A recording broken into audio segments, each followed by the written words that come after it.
한국에 와서 이렇게 제 이야기를 꺼내는 게 아직도 낯섭니다. 여기서는 깊은 숨을 쉬어도 아무도 왜 그러냐고 묻지 않는데 북한에서는 작은 표정 하나에도 눈치가 붙어 있었으니까요.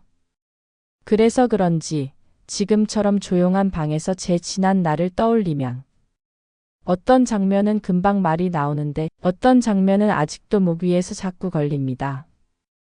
특히 예술선전대 시절 그 대기실 풍경은 아직도 제 가슴을 살짝 움켜쥐는 느낌을 줍니다. 제가 오늘 가장 먼저 말하고 싶은 건 무대 뒤에서 사라진 아이 이야기입니다. 제가 선전대에 들어갔던 나이는 20살이 조금 안 됐습니다. 노래를 조금 한다고 누군가 추천했고 군대보다 이쪽이 훨씬 낫다며 주변에서 부추겼습니다. 그때는 선전대에 들어가면 평양 공연도 가고 좋은 식사도 주고 사람들한테 박수도 받는다고 들었으니 그 말을 그대로 믿었습니다. 실제로 무대 위는 화려했습니다. 조명 아래에서는 모두 얼굴이 환해 보였고 함께 노래하는 친구들과 웃음도 많이 나왔습니다. 하지만 그 무대 뒤쪽 조명 하나 닿지 않는 길고 좁은 복도만 지나면 세상이 완전히 달라졌습니다. 말조차 조금 아껴야 했고 누가 어느 문으로 들어가는지 누가 사라지는지 단원들은 서로 묻지 않았습니다. 제가 처음 이상함을 느낀 건 들어가고 2달쯤 지났을 때였습니다. 그날 우리는 지방 순회 공연 중이었고 큰 체육관 같은 곳에서 무대를 했습니다. 공연이 끝나고 땀을 식히려고 대기실로 들어갔는데 분위기가 어딘가 이상했습니다. 평소 같으면 다들 물을 마시며 수고했다 하고 웃을 텐데 그날은 말소리도 웃음도 심지어 숨소리도 적었습니다. 그때 문 옆에 앉아있던 지휘원이 저를 한번 쳐다봤습니다. 눈이 마주쳤는데 그 표정이 잊히지 않습니다. 뭔가를 말하려다 삼킨 사람의 표정이었습니다. 저는 그게 무슨 뜻인지 몰랐습니다. 그저 공연이 잘못됐나, 내가 박자를 틀렸나, 그런 생각만 했죠. 그러다 옆에 있던 단원이 아주 작은 목소리로 말했습니다. 영남 동무 못 봤어요. 영남이는 우리 중 제일 어렸던 친구입니다. 막 16을 넘겼던 걸로 기억합니다. 늘 아이처럼 웃었고 춤출 때면 발끝이 새처럼 가벼웠습니다. 아무리 힘든 날도 그 아이가 먼저 손을 흔들며 인사했습니다. 저는 그날 공연에서 분명히 영남이를 봤습니다. 무대 뒤에서 화장 두드리고 있던 모습도 기억납니다. 그런데 공연이 끝나고 대기실로 돌아오니 그 아이 자리가 텅 비어 있었습니다. 짐도 그대로였습니다. 옷도 있고 신발도 있고 물병도 그대로인데 정작 사람만 없었습니다. 저는 그때까지만 해도 화장실 갔나? 하고 생각했습니다. 그런데 시간이 지나도 아이 모습이 보이지 않았습니다. 단원들이 서로 눈으로만 질문을 주고받았는데 아무도 크게 말하지 않았습니다. 마치 모두가 말하면 안 되는 일을 아는 사람들 같았습니다. 그때 지도 간부가 들어왔습니다. 그는 단원들을 둘러보며 영남 동무는 피곤해서 먼저 이동했다라고 말했습니다. 그 말투는 지나치게 평온했고 누구도 그 말에 대해 묻지 않았습니다. 하지만 저는 그때 어떤 묘한 기운을 느꼈습니다. 말로 설명하기 어려운 공기 한 칸이 비틀리는 듯한 느낌. 그리고 다음날 명단이 붙었습니다. 무대 배치표, 동선, 의상 조정표. 그 모든 표에서 영남이라는 이름이 사라져 있었습니다. 지운 흔적도 없이 처음부터 없었던 사람처럼. 그걸 본 순간 저는 가슴이 묘하게 싸해졌습니다. 뭐가 잘못된 건지 설명할 수는 없는데 이건 자연스러운 일은 아니다라는 걸 20살도 안 된 제가 느낄 만큼 그 순간은 이상했습니다. 그리고 그날 밤 저는 영남이가 마지막으로 서 있던 대기실 한쪽을 혼자 다시 바라보았습니다.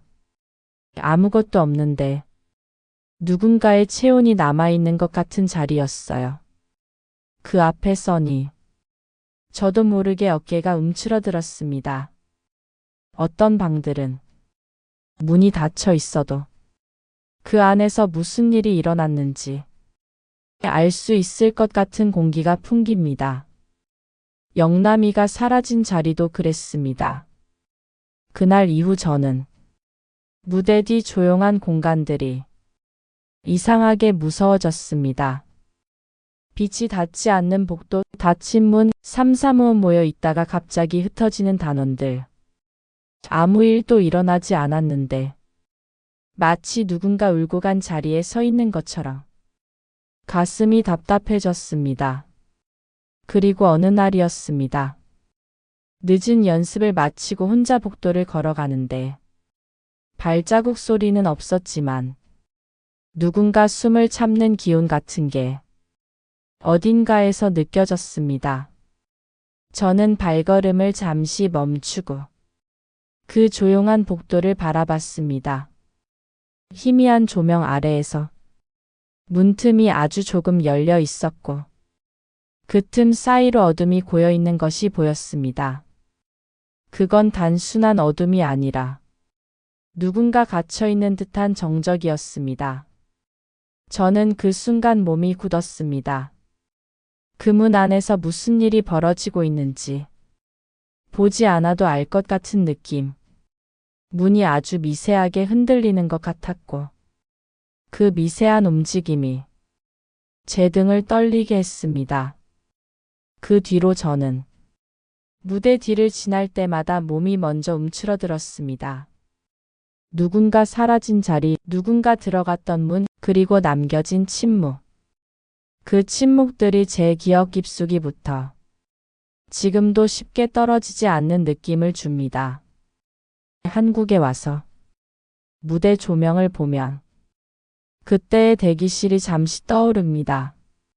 사람들이 박수치는 이 밝은 나라에서 그 어두운 복도가 왜 아직도 남아있는지 저도 설명하기 어렵습니다. 하지만 분명히 말할 수 있는 건 그날 영남이가 사라진 대기실의 공기를 저는 아직도 잊지 못한다는 겁니다. 이야기를 시작한다면 그날 그 복도에서부터 시작해야 한다는 걸 한국에 와서야 알았습니다. 그게 제가 이야기를 털어놓게 된 이유입니다. 제가 선전대 생활을 처음 시작했을 때 느낀 건 이곳은 밝은 곳과 어두운 곳이 동시에 존재하는구나 하는 점이었습니다. 무대만 보면 누구든 행복하다고 생각할 겁니다. 조명은 얼굴을 반짝이게 하고 노래가 울려 퍼지면 관객은 박수를 치고 우리도 공연이 끝나면 서로 손을 맞잡고 웃었습니다. 그러나 그 웃음은 언제나 절반쯤이 비어 있었습니다. 남들이 보는 웃음과 우리 안에 남는 침묵은 전혀 다른 세계에 속한 것처럼 느껴졌습니다. 매일 아침 우리는 밝은 구호를 외치며 연습실에 들어갔습니다. 하지만 구호 뒤에 흐르는 분위기는 묘하게 무겁고 조용했습니다.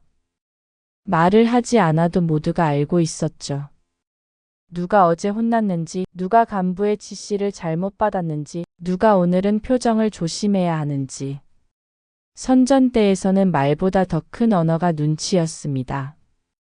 말 한마디 잘못하면 책임이 우리에게로 떨어질 수 있었으니 단원들은 서로의 말투와 표정을 살피며 하루를 시작했습니다.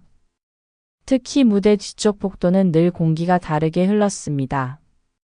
연습실 안은 물론 시끄럽고 활기가 있는데 복도만 나가면 모든 소리가 줄어들었습니다. 마치 소리도 그곳에선 작아져야 한다는 규칙이라도 있는 것처럼요. 누구도 크게 말하지 않았고 누구도 혼자 오래 서 있지 않았습니다. 그 복도 한쪽에는 지정된 방이라고만 불리는 문이 있었습니다. 공식 명칭은 없었고 지도 간부들도 거의 언급하지 않았습니다. 문은 항상 닫혀 있었고 안쪽이 어떻게 생겼는지 단원 중에 아는 사람은 없었습니다. 그런데도 그 문 앞을 지나갈 때는 왜인지 몰라도 걸음이 조금 느려졌습니다. 복도를 지나는 공기마저 그 방 앞에 오면 잠시 멈추는 것 같았고 다시 걸을 때는 발끝이 더 조심스러워졌습니다. 처음 몇 달은 저도 그 분위기가 익숙하지 않아 왜 이렇게 조용할까? 만 생각했습니다. 하지만 시간이 흐르면서 저도 자연스럽게 그 규칙에 맞춰 움직이게 되었습니다. 혹시라도 누군가 지정된 방 앞에서 혼자 서 있으면 다른 단원이 다가와 왜 여기 있어요? 연습실로 들어가요. 하며 조용히 끌고 갈 정도였으니까요. 우리는 그 방을 두려워한다는 말을 한 적이 없지만 모두가 같은 방식으로 움직였습니다. 말하지 않아도 학습된 행동이었습니다. 얼마 지나지 않아 사라지는 단원들이 있다는 걸 저는 알아차렸습니다. 영남이처럼 무대 뒤에서 보이지 않게 사라지는 경우도 있었고 아침에 출근해보면 자리만 덩그러니 남아있는 단원도 있었습니다. 지도 간부는 늘 같은 말만 반복했습니다. 개인 사정으로 이동됐다. 다른 지역으로 발령받았다. 몸이 좋지 않아 쉬게 했다. 말은 부드러웠지만 그 말 뒤에 깔린 공기에는 냉랭한 기운이 항상 섞여 있었습니다. 단원들은 그 설명을 듣고도 추가 질문을 하지 않았습니다. 누군가가 궁금해하면 다른 단원이 먼저 눈을 마주치며 조용히 고개를 저었습니다. 마치 그만 물어봐. 이건 묻는 문제가 아니야 라고 말하는 듯한 눈이었습니다. 선전대는 겉보기엔 노래하고 춤추는 곳이지만 사실은 감시가 촘촘한 집단이었습니다. 누구와 가까워지는지, 누가 무대에서 실수했는지, 누구 말투가 변했는지 모두 기록됐습니다. 저도 언제부터인가 말끝을 길게 느리지 않으려고 조심하게 되었고 웃을 때도 너무 크게 웃지 않으려고 했습니다. 어떤 날은 대기실 안의 거울조차 저를 감시하는 것처럼 느껴졌습니다. 거울 속 제 얼굴이 조금만 무표정해도 왜 표정이 굳었나? 하고 누군가 묻지는 않을까 두려웠습니다. 무대 뒤의 좁은 복도에서는 종종 이상한 정적이 느껴졌습니다. 어느 날은 단원들이 모두 연습실에 있는 시간인데 복도 끝에서 문이 아주 천천히 닫히는 듯한 기운이 들렸습니다. 소리는 나지 않았지만 문이 움직였다는 느낌만은 분명했습니다. 저는 그 순간 몸이 차갑게 굳어버렸습니다. 그 방은 문이 닫힐 때 소리가 안 나. 어느 단원이 조용히 말하곤 했습니다. 누가 가르쳐 준 것도 아닌데 다들 그렇게 알고 있었습니다. 우리 생활에서 가장 중요한 건 문소리가 아니라 문이 닫힌 뒤 사라지는 사람들의 흔적이었습니다. 저희 선전대가 외부 공연을 나가면 사람들의 함성도 듣고 맛있는 음식을 제공받기도 하고 사진도 찍어주곤 했습니다. 하지만 그 화려한 무대를 마치고 무대 뒤로 돌아가는 순간 다시 그곳의 규칙이 시작됐습니다. 아무리 사람들이 칭찬해도 그 문 앞의 공기가 선전대의 진짜 분위기였습니다. 저는 어느 순간부터 단원의 미소 뒤에 숨어있는 두려움을 얼굴만 봐도 알아차릴 수 있는 사람이 되어 있었습니다. 눈빛이 조금 흔들리는 단원, 갑자기 조용해지는 단원, 문 쪽을 자주 쳐다보는 단원. 그런 단어는 오래 잊지 못했습니다. 예술선 전때의 일상은 웃음과 박수 속에서 사람들의 기대를 받지만 우리가 느끼던 감정은 전혀 다른 것이었습니다. 무대 위에서 아무리 큰 박수를 받아도 복도 하나만 돌아 나오면 갑자기 공기가 무거워졌고 사라진 단원이 남긴 빈자리는 우리를 계속 조용하게 만들었습니다. 그런 날이 반복되면서 제가 느낀 건 단 하나였습니다. 이곳에서는 웃는 것보다 침묵을 잘 지키는 게 더 중요한 사람이라는 것. 그리고 저는 그 침묵이 내 안에서 점점 커지는 걸 느꼈습니다. 사람이 많은 무대보다 사람이 없는 좁은 복도가 더 무서워지기 시작했습니다. 문이 닫혀 있는 방 앞을 지날 때마다 오늘은 아무도 사라지지 않았으면 좋겠다. 그런 말을 속으로만 조용히 반복했습니다. 이게 제가 선전대를 떠나야겠다고 느끼기 전 매일 겪던 평범한 일상이었습니다. 겉으론 밝고 화려한 무대였지만 우리의 진짜 하루는 그 조용한 복도에서 시작해서 그 조용한 복도에서 끝났습니다. 그리고 그 복도가 그 문 앞의 공기가 언젠가 제 차례로 다가오지 않을까 하는 불안이 조금씩 제 마음을 흔들고 있었습니다. 그 길고 조용한 하루들이 지금 돌아보면 탈출을 결심하게 만든 첫 단추였던 것 같습니다. 한국에 온 뒤에도 가끔 밤에 불을 끄고 누우면 그때 그 복도의 공기가 다시 떠오릅니다. 빛 하나 없는 곳에서 누군가 아주 조용히 숨을 참고 있는 듯한, 말을 하면 공기가 깨질 것 같은 이상한 정적. 사람들은 왜 그 방을 무서워했는지 묻지만 정확히 설명하기는 어렵습니다. 직접 본 건 많지 않습니다. 오히려 제가 보지 않은 것들 때문에 더 오래 기억에 남았던 것 같습니다. 저에게 결정적으로 이상함을 알게 해준 건 그날 밤 문틈에서 들린 작은 숨소리였습니다. 연습이 늦게 끝나고 모두가 방으로 돌아간 뒤 저는 혼자 남아 의상 하나를 챙기기 위해 대기실로 다시 걸어가고 있었습니다. 복도는 평소보다 더 조용했습니다. 가끔 전등이 깜빡이는 정도로만 사람이 있다는 느낌을 유지할 만큼의 빛이 있었습니다. 그런데 복도 끝에 있는 지정된 방 앞을 지나려던 순간 저는 걸음을 멈출 수밖에 없었습니다. 문틈 아래로 아주 얇은 그림자가 길게 드리워져 있었고 그 그림자가 떨리는 것 같았습니다. 처음엔 바람인 줄 알았습니다. 하지만 복도에는 바람이 들어올 틈이 거의 없었습니다. 그러다 제 귀에 아주 희미한 숨소리가 들어왔습니다. 크지 않았고 뚜렷하지도 않았습니다. 누군가 숨을 참고 있다가 거의 들리지 않을 정도로 천천히 내쉬는 소리였습니다. 그 소리가 들리는 순간 제 온몸에 소름이 돋았습니다. 저는 본능적으로 뒤를 돌아봤습니다. 혹시 누가 서 있나 싶어서. 하지만 복도에는 아무도 없었습니다. 빛마저 줄어든 느린 공간 속에서 단지 그 문틈이 아주 천천히 흔들리고 있을 뿐이었습니다.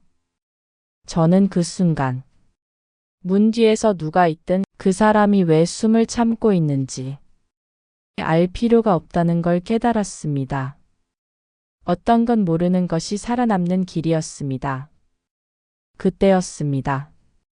문 뒤쪽에서 발이 조금 끄는 듯한 기운이 느껴졌습니다. 소리가 아니라 기운이라고 말하는 게 더 맞습니다. 한 발을 옮길 때 생기는 살짝 미끄러지는 느낌 같은 거. 그 미세한 움직임이 벽을 타고 제 쪽으로 아주 천천히 퍼졌습니다. 저는 숨이 턱 막혔습니다. 몸이 얼어붙어 한 걸음도 움직일 수 없었습니다. 그 뒤에 어떤 일이 있었는지 정확히 기억나지 않습니다. 정신을 차려보니 저는 빠르게 복도를 걸어가고 있었고 심장이 너무 크게 뛰어서 숨 쉬는 소리가 제 귀에 울렸습니다. 아마도 그 방 앞을 지나치는 순간 제가 본능적으로 몸을 돌려 빠져나온 것 같습니다. 다음 날 저는 그 문 앞에 절대 가까이 가지 않기로 마음먹었습니다.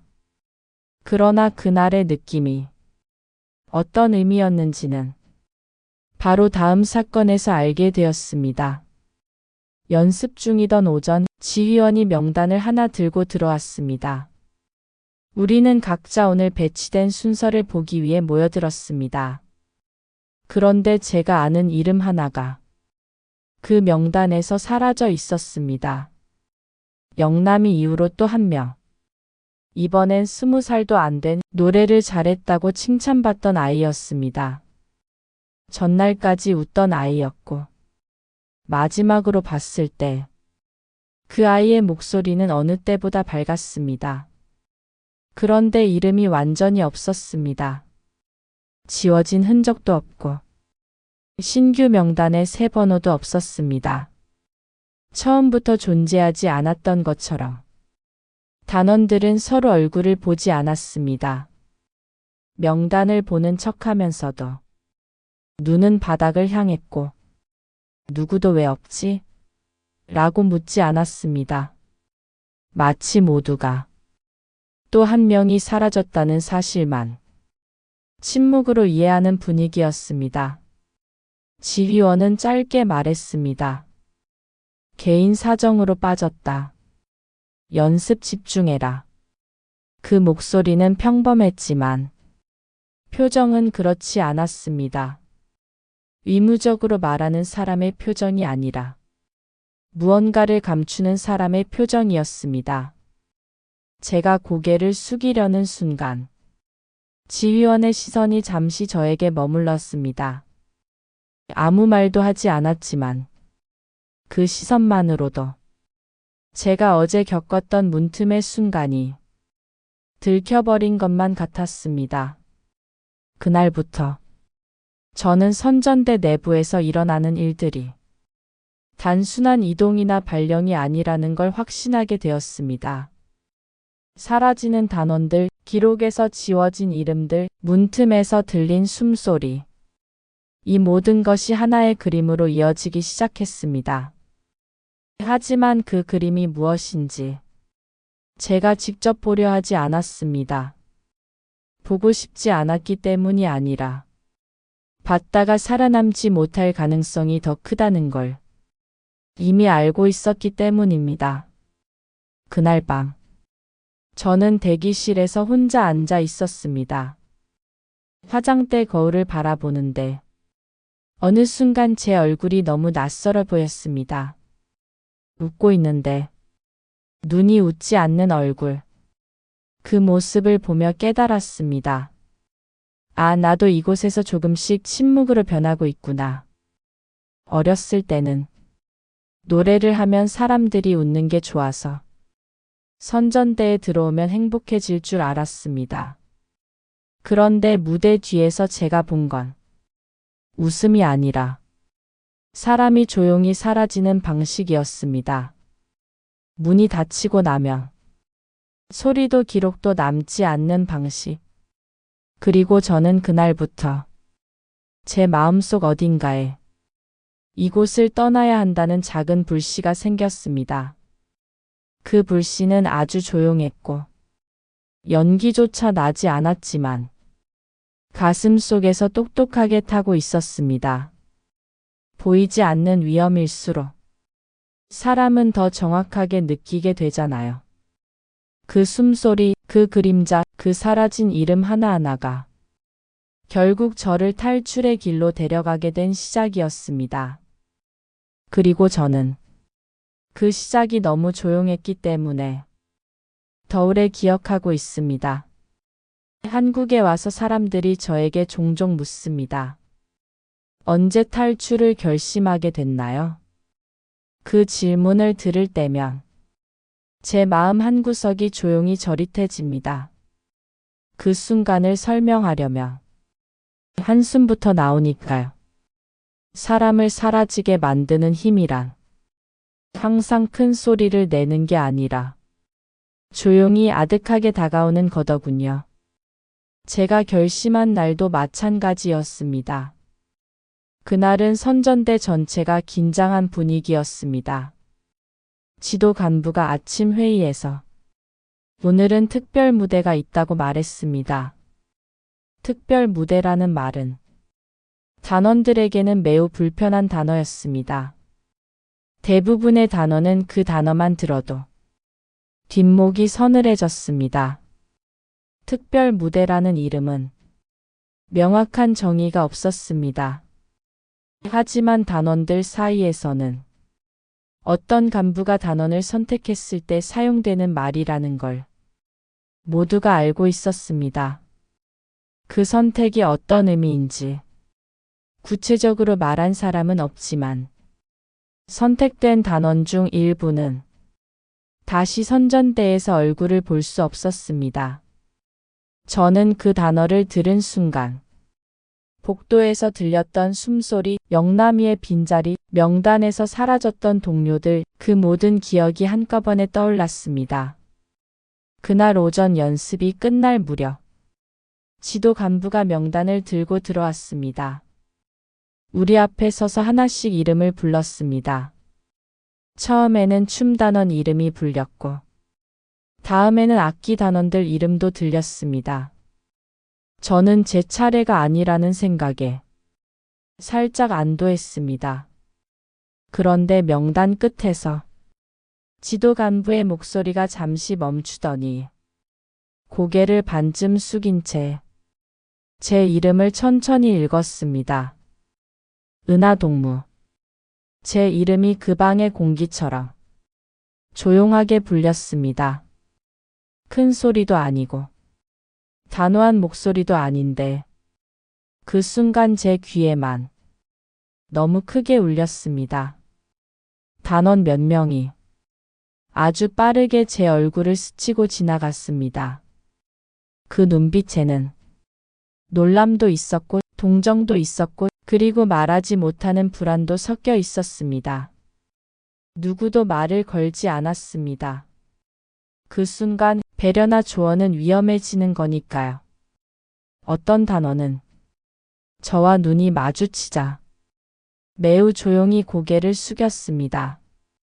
저는 그 작은 동작 속에서 하나의 확신을 얻었습니다. 아내 차례구나. 그 말이 정말 말처럼 들리지 않고 가슴에서 저절로 울리는 소리처럼 느껴졌습니다. 사람은 위기가 오면 말보다 감각이 먼저 움직이더군요. 그날 오후 특별 무대 준비를 하라는 지시가 내려왔습니다. 무대를 위해 새 의상도 지급됐고 저는 그 의상 상자를 들고 대기실에 앉아 있었습니다. 상자를 열자 새것 특유의 냄새가 올라왔습니다. 그런데 그 냄새가 왜인지 모르게 지나치게 차갑게 느껴졌습니다. 의상을 손에 들고 거울 앞에 서는데 문득 제 얼굴이 너무 차갑고 낯설어 보였습니다. 무대용 화장도 하지 않았고 그냥 제 얼굴일 뿐인데 눈빛이 흔들리고 있더군요. 그걸 보는 순간 제 마음속에서 어떤 문이 닫히는 소리가 들리는 듯 했습니다.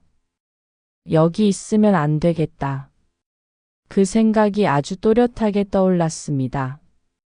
누군가 도망치라고 한 것도 아니고 누가 위협을 가한 것도 아니었는데 딱 그 순간 제가 가진 모든 감각이 이곳을 떠나라라고 외쳤습니다.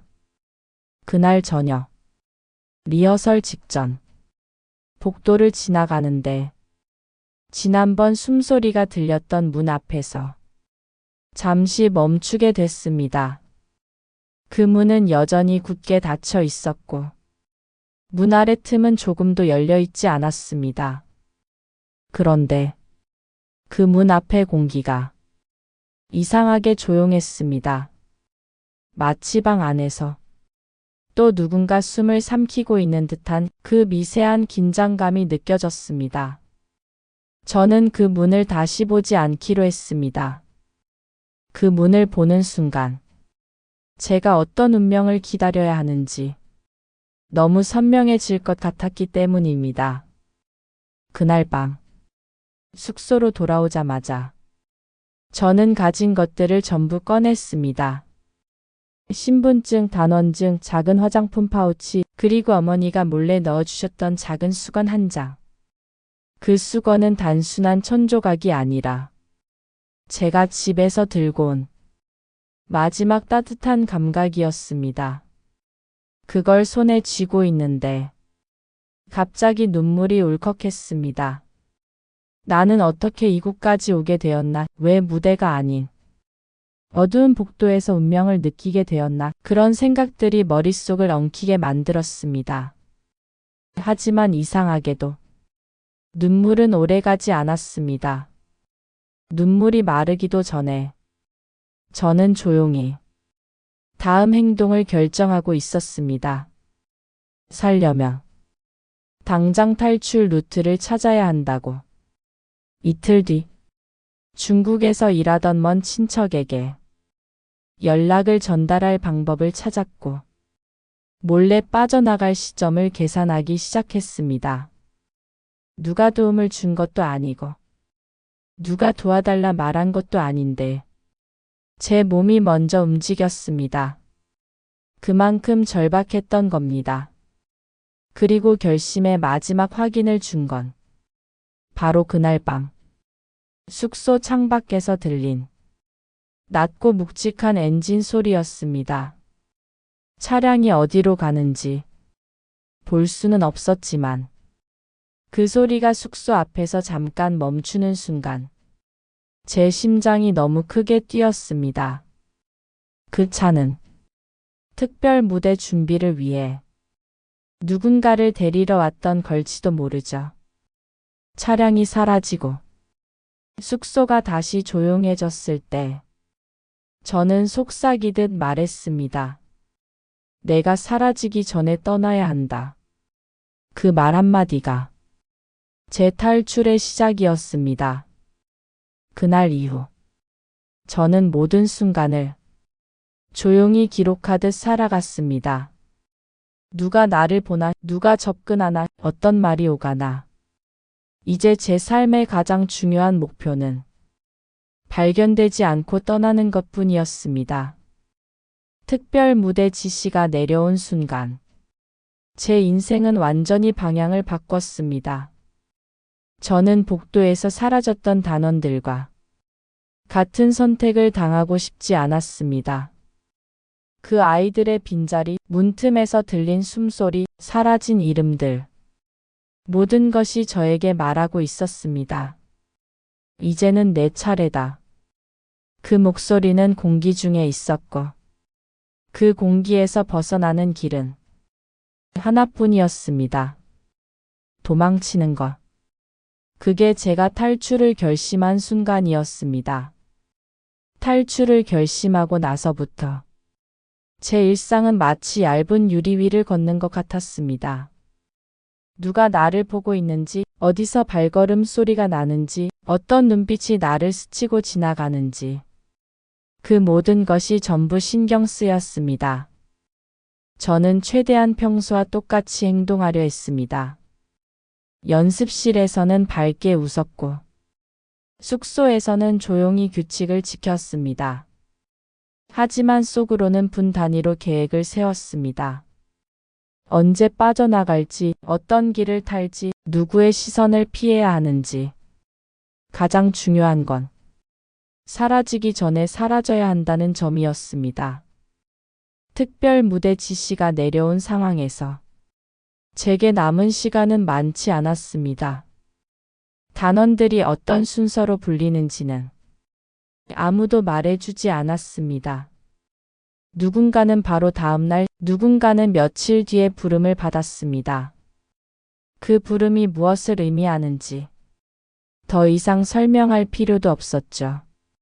저는 중국에서 일하는 친척에게 아주 돌아가는 방식으로 연락을 전달했습니다. 중간에 사람을 몇 번 바꿔 저라는 걸 바로 알지 못하게 했습니다. 그리고 친척에게서 짧은 답이 왔습니다. 하루만 시간을 달라. 그 하루가 얼마나 긴 시간이었는지는 말로 설명하기 어렵습니다. 평소보다 모든 소리가 더 크게 들렸고 모든 침묵이 더 무겁게 내려앉았습니다. 다음 날 친척을 통해 연결된 브로커에게서 마지막 시간표가 전해졌습니다. 오늘 밤 12시 위쪽 산길로 빠져나오면 된다. 시간은 딱 한 번뿐이라고 했습니다. 조금이라도 늦으면 보초가 바뀌고 기회는 다시 오지 않는다고 했습니다. 그 문자를 보는 순간 제 손이 약간 떨렸습니다. 두려움 때문이 아니라 드디어 내가 선택한 길을 정말 걸어가야 한다는 사실이 머리가 아닌 몸으로 실감되었기 때문입니다. 그날 밤 저는 작은 가방 하나만 들고 숙소를 나섰습니다. 입으로는 아무 말도 하지 않았지만 심장이 저 절벽 아래로 꺼지는 것처럼 요동쳤습니다. 가방에는 아주 얇은 옷 한 벌과 어머니가 주신 작은 수건 그리고 물 한 병밖에 없었습니다. 짐을 많이 들고 가는 건 의심을 살 뿐이었으니까요. 숙소에서 조용히 문을 닫고 나오는데 그 순간 문손잡이가 손에서 미끄러질 뻔했습니다. 작게 떨고 있는 제 손가락을 보며 저는 스스로에게 중얼거렸습니다. 지금 아니면 못 간다. 그 말을 속으로 몇 번이고 반복했습니다. 반복할수록 몸이 조금씩 앞으로 나아갔습니다. 숙소에서 멀어질수록 발걸음이 빨라졌습니다. 멀리서 들리는 군용 차량의 엔진 소리가 밤 공기를 가르고 있었지만 저는 돌아보지 않았습니다. 산길 입구까지 오자 브로커가 어둠 속에서 손을 들었습니다. 얼굴은 뚜렷하게 보이지 않았지만 그가 말했습니다. 지금 가야 합니다. 조금만 늦으면 길이 막힙니다. 그 말에 저는 숨을 크게 들이쉬었습니다. 이제는 뒤로 물러설 수 없는 자리였으니까요.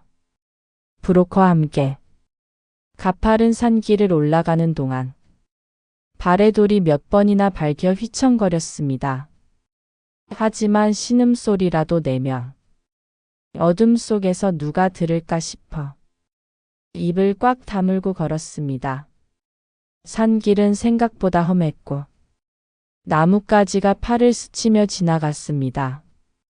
그러나 그 통증조차 저를 붙잡지 못했습니다.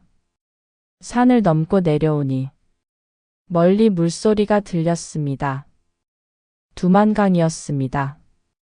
밤이라 강물은 거의 검은색이었고 물살은 생각보다 빨랐습니다. 저는 강가 앞에 서서 오랫동안 숨을 고르지 못했습니다. 그때 브로커가 아주 낮은 목소리로 말했습니다. 겁내지 마시오. 발만 잘 디디면 건널 수 있습니다. 하지만 제 두려움은 물 때문이 아니었습니다. 강을 건너지 못하는 문제가 아니라 강을 건너고 나면 제가 아는 세계와 모든 연결이 끊어지는 것이었습니다. 두만강을 바라보는데 영남이의 얼굴이 갑자기 떠올랐습니다. 대기실에서 갑자기 사라졌던 그 아이, 무대 뒤 복도에서 떨리던 문틈, 명단에서 사라지던 이름들. 제가 이 강을 건너지 않으면 언젠가 똑같이 누군가의 기억 속에서 사라질 수도 있다는 생각이 숨보다 먼저 밀려왔습니다. 저는 차가운 공기를 들이마시며 발을 내디뎠습니다. 강물은 발목 위로 올라오자마자 살을 파고드는 듯 차가웠습니다. 옷자락이 금세 젖었고 다리에 힘이 순간적으로 빠졌습니다. 물살이 약한 구간을 골라서 건넌다고 했지만 그 약한 물살도 제 몸을 끌고 가기에는 충분했습니다. 중간 지점에서 발이 미끄러져 강물 속으로 한쪽 다리가 깊숙이 빠졌습니다. 순간적으로 물이 제 허리까지 차올랐습니다. 등 뒤에서 브로커가 잡으시오 하고 손을 뻗었지만 저는 손을 뻗기도 전에 스스로 중심을 잡아야 한다는 걸 알았습니다.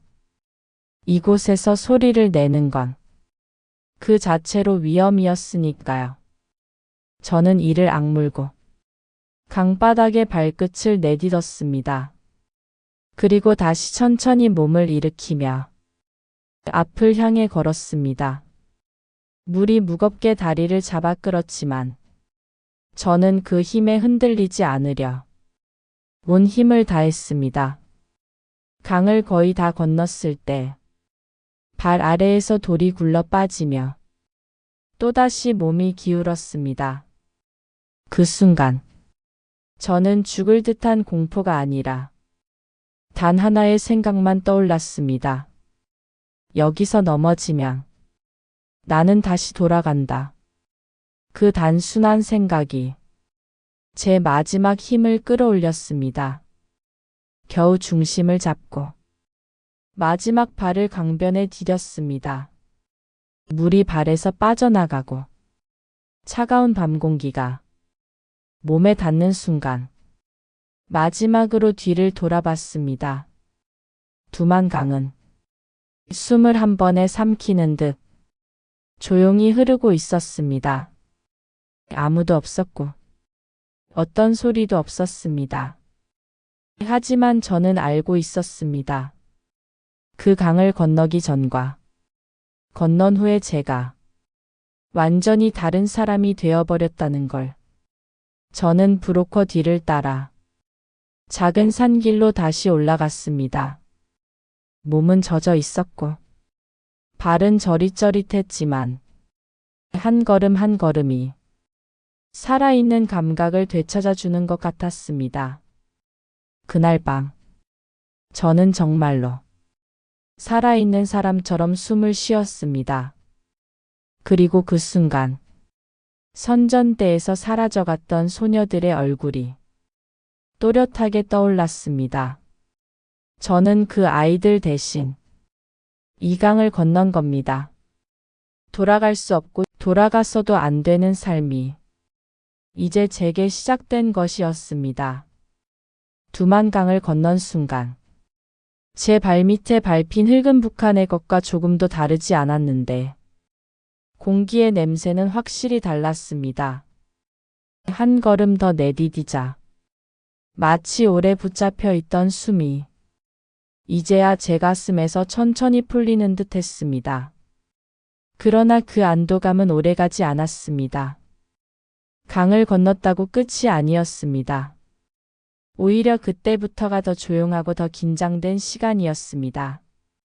중국 땅을 밟은 첫날 밤. 브로커는 숙소라고 부르기 어려운 허름한 창고 같은 공간으로 저를 데려갔습니다. 문은 낡았고 바람이 스며드는 틈이 군데군데 있었습니다. 그런데도 그 장소가 제가 지낼 수 있는 유일한 안전지대였습니다. 브로커는 말했습니다. 이곳에서는 절대로 창가에 서지 마시오.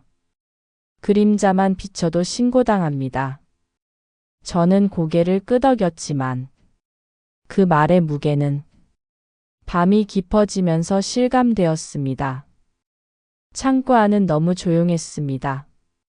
북한의 밤은 멀리서라도 사람 기척이 계속 들려서 어떤 생동감이 있었는데 이곳의 밤은 이상하리만큼 텅 비어 있었습니다. 그 침묵이 마치 저를 더 깊은 어둠 속으로 끌어당기는 것처럼 느껴졌습니다. 저는 바닥에 깔린 담요 같은 걸 잡아당겨 몸을 말고 누웠습니다. 강물을 건너며 젖었던 옷은 겨우 조금 마른 상태였지만 등에 닿는 바닥의 냉기 때문에 저는 잠들 수가 없었습니다. 그러다 어느 순간 문 밖에서 지나가는 기운이 느껴졌습니다. 발자국 소리도 아니고 목소리도 아니지만 누군가 움직이는 느낌이었습니다. 그 순간 저는 강을 건너기 전 문틈에서 들렸던 숨소리가 떠올랐습니다. 그리고 몸이 저절로 굳어버렸습니다. 중국 땅에 와도 두려움이 제 몸을 놓아주지 않았던 겁니다. 그날 밤 저는 거의 한숨도 자지 못했습니다.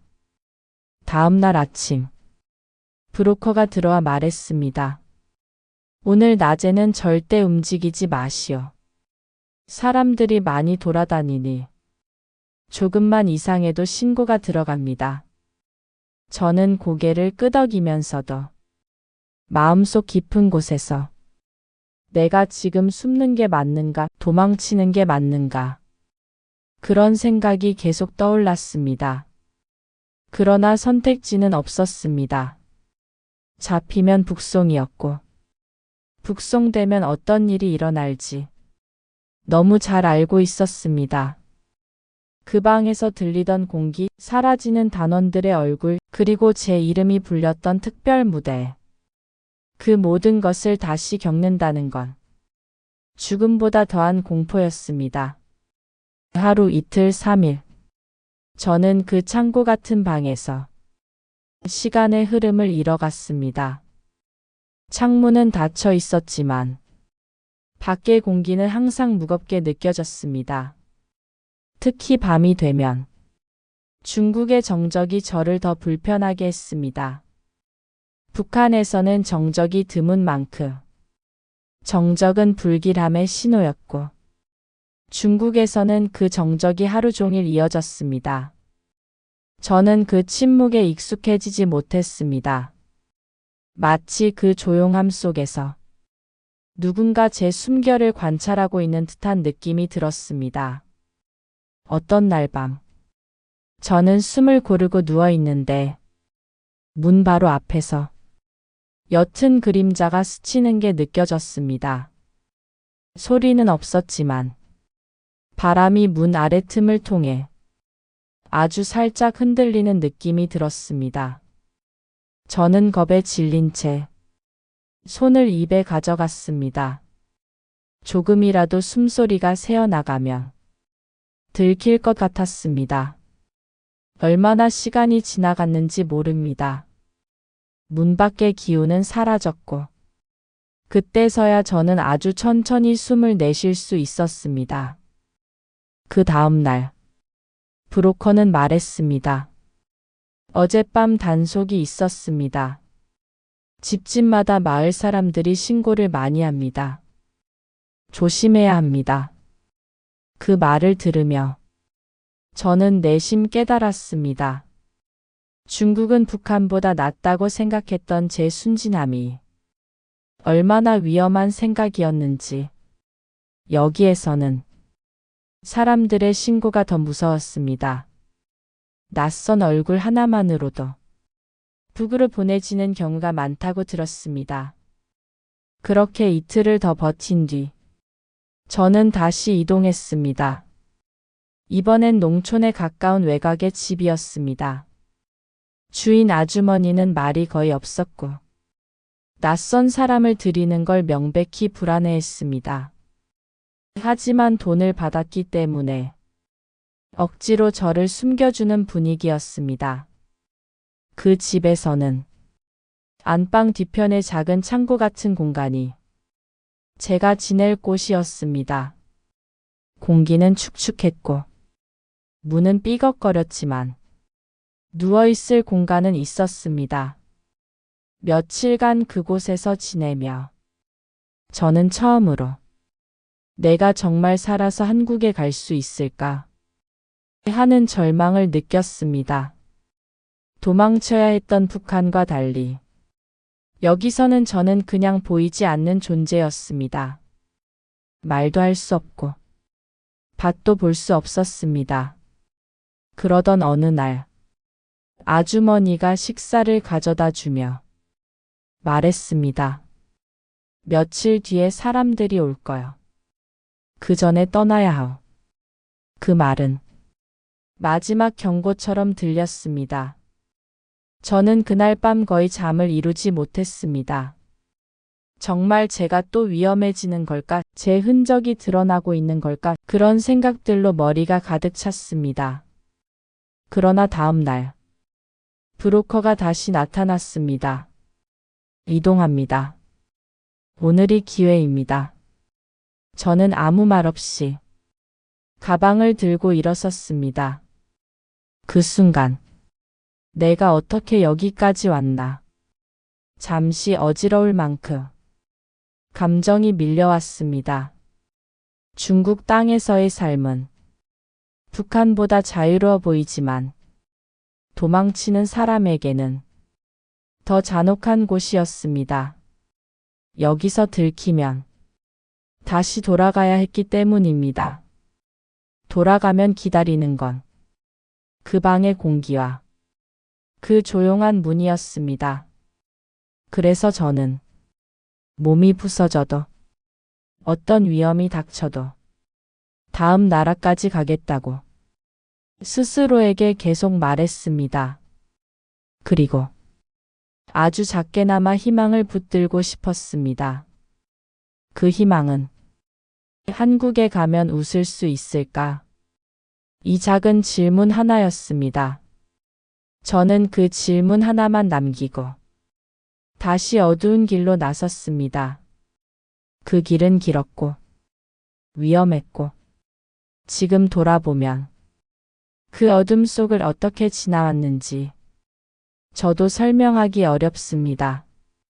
하지만 그 어둠 속에서 저는 확실한 걸 하나 배웠습니다.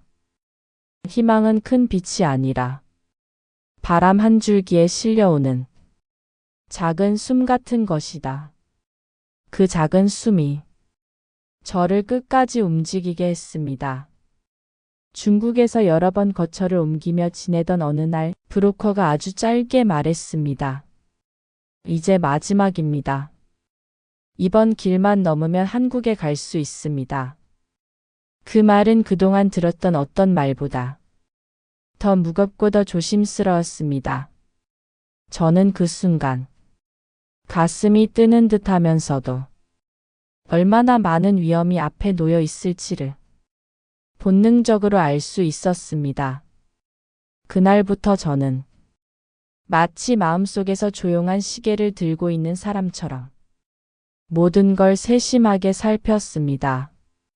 사람이 많이 모이는 길목을 피하고 말수가 많은 사람은 최대한 멀리하고 눈을 마주치는 일조차 삼갔습니다.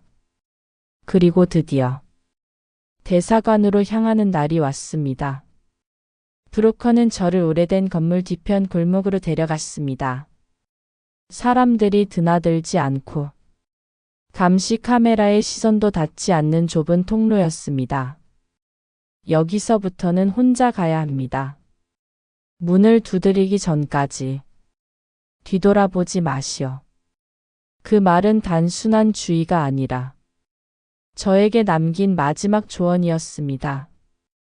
혼자가 된 순간 저는 손끝에서부터 몸이 떨리기 시작했습니다. 북한을 떠난 뒤 수많은 두려움을 겪었지만 이 순간의 떨림은 어떤 공포와도 달랐습니다. 여기까지 왔다가 마지막 문 앞에서 붙잡히는 사람도 있다고 했습니다. 대사관 바로 근처까지 와서 그려왔던 모든 길을 잇는 사람들. 그 생각이 저의 발목을 잡았습니다. 하지만 나는 더 이상 돌아갈 곳이 없었습니다. 돌아가면 기다리는 건 그 방의 공기, 침묵 속에서 사라졌던 단원들, 명단에서 지워졌던 이름들. 저는 그 모든 것을 두 번 다시 겪지 않기 위해 여기까지 왔습니다. 그래서 저는 가슴속 깊은 곳에서 힘을 하나 모았습니다. 걸어가자. 그 말을 스스로에게 들려주며 발을 내디뎠습니다. 대사관으로 향하는 길은 생각보다 길고 조용했습니다. 사람들의 말소리는 멀리서만 들렸고 바람도 거의 느껴지지 않았습니다. 거리는 평범해 보였지만 그 평범함 속에 숨어 있는 감시의 기운은 오히려 더 크게 느껴졌습니다. 저는 건물 벽을 따라 걸으며 서둘러 주변을 살폈습니다. 그리고 마침내 대사관의 철문 앞에 섰습니다.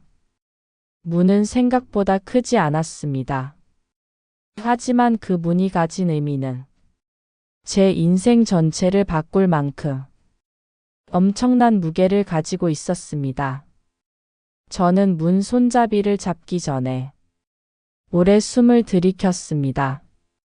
손이 떨려 제대로 잡히지 않을 정도였습니다. 그 순간 제 머릿속에 4가지 얼굴이 동시에 떠올랐습니다.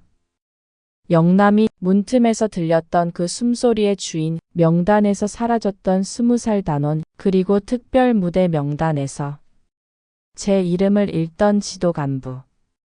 그 얼굴들이 저에게 말하는 듯 했습니다. 문을 두드려라. 저는 떨리는 손을 들어 철문을 3번 두드렸습니다. 손끝이 금속에 닿는 순간 저는 거의 울 것 같았습니다. 잠시 뒤 문 안쪽에서 발걸음 기운이 느껴졌고 잠금쇠가 천천히 돌아가는 소리가 들렸습니다.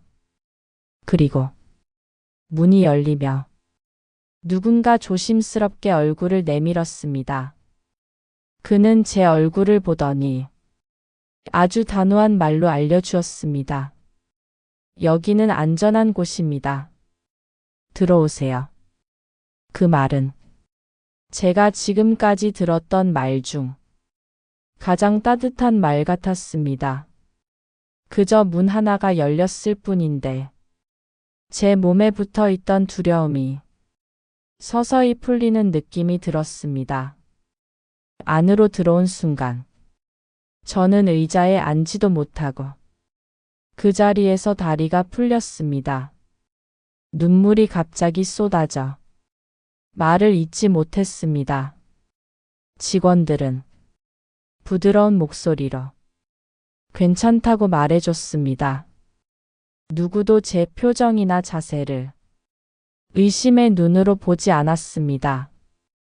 그 사실 하나만으로 저는 이미 구원받은 느낌이 들었습니다. 대사관에서 며칠을 지내는 동안 저는 내가 정말 살아있다는 걸 비로소 실감할 수 있었습니다. 그리고 어느 날 직원이 말했습니다. 이제 한국으로 가시는 일정이 잡혔습니다. 그 말을 들었을 때 제 가슴이 크게 뛰었습니다. 믿기지 않았습니다. 비행기를 타는 날 저는 창밖으로 보이는 활주로를 오래 바라보았습니다. 비행기 문이 닫히는 순간 마치 제 안에서 한 시대가 끝나는 느낌이 들었습니다. 비행기가 하늘로 올라가자 저는 처음으로 조용히 숨을 길게 내쉬었습니다. 그 순간 선전대에서 매일 보았던 무대 조명 아래의 제 모습이 서서히 희미해지기 시작했습니다. 이윽고 비행기는 한국에 도착했고 저는 입국 게이트를 지나 밝은 조명을 마주했습니다. 그 밝은 조명이 왜 그토록 따뜻하게 느껴졌는지 지금도 설명하기 어렵습니다. 저는 그 자리에서 발을 멈추고 속삭였습니다. 살았다. 그 말이 제 안에서 울리며 몸 전체로 퍼졌습니다. 한국의 공기는 처음 맡는 냄새였지만 그 낯설미 오히려 따뜻했습니다. 저는 드디어 도망치는 사람이 아니라 살아가는 사람이 되었습니다. 한국에 도착했던 날 공항의 밝은 조명이 제 눈을 살짝 아프게 했습니다. 어둠과 조심이 일상이었던 제가 오랜만에 마주한 밝음이었으니까요. 그 밝음 속에서 사람들은 서두르지 않고 걸어 다녔고 누군가는 커피를 들고 있었고 누군가는 전화를 하며 편안하게 이야기하고 있었습니다. 그 장면이 너무 낯설었습니다. 누구도 서로를 감시하지 않고 누구도 누가 사라졌는지 질문하지 않는 이 공간이 저에게는 꿈처럼 느껴졌습니다. 처음 며칠 동안 저는 잠을 제대로 이루지 못했습니다. 새벽마다 갑자기 눈이 떠지고 귓가의 어두운 복도의 정적이 다시 스며드는 것 같았습니다. 그럴 때마다 저는 불을 켜고 방구석에 앉아 노래도록 숨을 고르곤 했습니다. 그러나 시간이 조금씩 흐르자 그 새벽의 기억도 조금씩 뒤로 밀려나기 시작했습니다. 빛이 제 방에 오래 머물기 시작했기 때문입니다. 햇살이 창문을 통해 들어오면 저는 처음엔 그 빛을 피하다가 어느 날부터는 그 빛을 향해 다가갔습니다. 햇살은 저에게 괜찮다고 말해주는 것 같았습니다. 하나원에서 교육을 받는 동안 선생님은 조용히 물었습니다. 한국에서 뭘 하고 싶나요? 저는 그 질문을 듣는 순간 대답이 한동안 나오지 않았습니다. 북한에서는 하고 싶은 것을 말해본 적이 거의 없었습니다. 뭘 하고 싶은지가 아니라 뭘 해야 하는지가 기준이었으니까요. 그래서 저는 아주 조용히 대답했습니다. 사람들 사이에서 편하게 웃을 수 있는 일을 하고 싶습니다. 그 말이 제 심장에서 나온 첫 진짜 소망이었습니다. 정착 1년 차 저는 작은 공연장 안내 아르바이트를 시작했습니다. 무대 뒤가 아니라 무대 앞에서 관객석을 보며 일하는 자리였습니다. 예전엔 조명 아래에서 긴장했지만 이제는 조명이 얼굴을 부드럽게 비추는 모습을 조용한 자리에서 바라보는 게 좋아졌습니다. 어느 날 공연이 시작되기 직전 관객들이 조용해지고 무대 위에 따뜻한 노란빛이 켜졌습니다. 그 순간 저는 숨을 고르며 생각했습니다. 이제 이 빛은 나를 위협하지 않는다. 그 말이 스스로에게 들렸을 때 눈물이 조금 고였습니다. 무대는 여전히 저에게 긴장을 주지만 그 긴장은 과거처럼 무겁지 않았습니다. 그저 살아온 시간의 흔적이 잠시 올라오는 것뿐이었습니다. 정착 5년 차에는 작은 월세방에서 조금 더 넓은 집으로 이사했습니다. 이사 첫날, 햇살이 새 집의 하얀 벽에 부딪혀 따뜻한 색으로 번졌습니다. 그 빛을 본 순간, 제 가슴은 오래된 짐을 내려놓는 듯 편안해졌습니다. 저는 창문 바로 옆에 작은 의자를 놓고 아침마다 따뜻한 차를 마시기 시작했습니다. 그 의자에서 밖을 바라보는 시간이 하루 중 가장 편안한 순간이 되었습니다. 저는 문득 깨달았습니다. 나는 빛을 두려워하던 사람이었구나. 하지만 이제는 그 빛이 나를 다시 살리고 있구나. 한국에서 10년을 살다 보니 이곳의 사람들처럼 저도 조금씩 밝은 곳에서 쉬는 법을 배웠습니다. 길에서 아이들이 웃으며 뛰어다니는 모습도 이제는 제게 겁을 주지 않습니다. 누군가가 갑자기 다가와 말을 걸어도 이제는 몸이 먼저 움츠러들지 않습니다. 제가 처음 한국에 왔을 때 가장 이해할 수 없었던 건 사람들이 서로에게 미소를 건네는 장면이었습니다. 그 미소가 속을 감춘 건 아닌지 저는 한참을 의심했습니다. 하지만 지금은 압니다. 그 미소는 그냥 미소였습니다. 다른 뜻을 담지 않은 사람과 사람 사이의 가벼운 인사였습니다. 어느 날 함께 일하던 공연장 직원이 저에게 물었습니다. 은하 씨, 요즘 얼굴이 밝아졌어요. 좋은 일 있어요? 저는 웃으며 말했습니다. 그냥 날씨가 좋아서요. 그 대답을 하고 나서 저는 스스로도 놀랐습니다. 이 정도의 평범한 행복을 저는 그동안 한 번도 가져본 적이 없었습니다. 밤이 되면 제 인생을 돌아보게 됩니다. 그 방의 문틈에서 들리던 숨소리, 사라졌던 아이들, 물결을 헤치고 건넜던 두만강의 차가움. 그 모든 장면을 떠올리면 마음이 잠시 조여들지만 예전처럼 깊게 흔들리지는 않습니다. 왜냐하면 지금의 저는 빛이 있는 곳에서 살아가고 있기 때문입니다.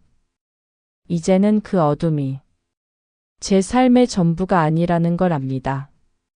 그 어둠 위에 이렇게 따뜻한 시간이 쌓이고 있다는 것도 압니다. 한국에서 10년을 살며 저는 다시 웃는 법을 배웠고 사람들과 조심스럽게 마음을 나누게 되었습니다.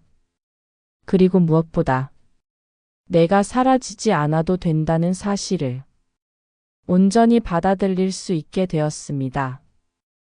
이 이야기를 들려주는 지금 제가 있는 이 방에는 부드러운 조명이 켜져 있습니다.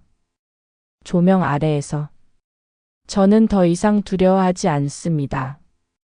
저는 이제 과거를 떠나온 사람이 아니라 미래를 향해 나아가는 사람입니다.